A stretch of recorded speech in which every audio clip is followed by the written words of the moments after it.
Tata company रे चाकरी करदेवा नारे प्रदीप पाणिग्राही लक्षाधिक टंका ठकी नेबा घटना ब्रह्मपुर जेएमएफसी ग्रामांचल स्वतंत्र विधायक सांसद अदालत में हाजर हेले दुई जन अभियोगकारी सांसद प्रदीप कुमार पाणिग्राही घटना संपूर्ण मिछ बोली कहले दुई अभियोगकारी पूर्वतन गोपालपुर विधायक तथा ब्रह्मपुर वर्तमान सांसद नाम 2020 और 2021 मसीह टाटा कंपनी चाकरी करदेवा नाम लक्षाधिक टंका ठकी नहीं गोलंथर थाना और बैद्यनाथपुर थाना अभियोग होता। आज गोलंथर थाना मामला जीआर नंबर 2225/20 और 62/21 विचारणा आरंभ होता। जीआर नंबर 2225/20 अभियोगकारी लक्ष्मीधर नायक पुओ को चाकरी करदेवा 6 लाख टंका ठकी नहीं एवं जीआर नंबर 2225/20 केलुआपल्ली प्रभात नायक भाई को चाकरी करदेवा 5 लाख टंका प्रदीप पाणिग्राही को देथिबा नहीं गोलंथर थाना अभियोग करथिले। आज सांसद विरुद्ध में आसथिबा दुई अभियोगर शुणाणी आरंभ होइतिला।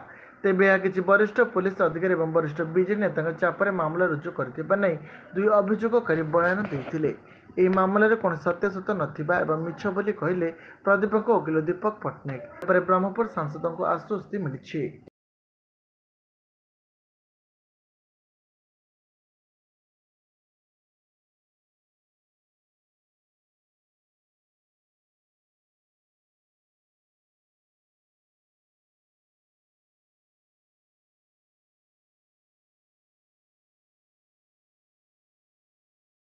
से गोटे केस जीआर 2225/20 और जीआर 62/21 केस रे उभय केस रे उभय दावादार आसते जो मैंने केस अभियोग कर आसते आज कोर्ट रो बयान रे चापर बसवर्ती होकर प्रशासन रो बसवर्ती होकर से रिपोर्ट से प्रशासन लिखिता एमाने दस्तखत करथिबा कथा से आज कोर्ट रे कहचंदी से कौन प्रकार फाइनेंशियल ट्रांजैक्शन प्रदीप पाणिग्राही को किंबा का कहले टंका पैसा दवा कथा लेन देन कथा से माने जानी नांते से हाथ में रिपोर्ट करेगिरी केस करा जायछि बोली से माने कोर्ट रे एडमिट करछन्दी।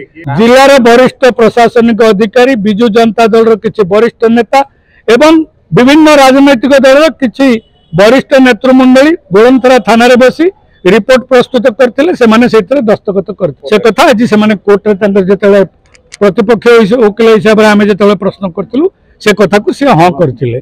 तेणु ए केस रे कौन सत्यासत्यता नहीं परवर्ती अवस्था जना पड़ो केस रे कौन हम।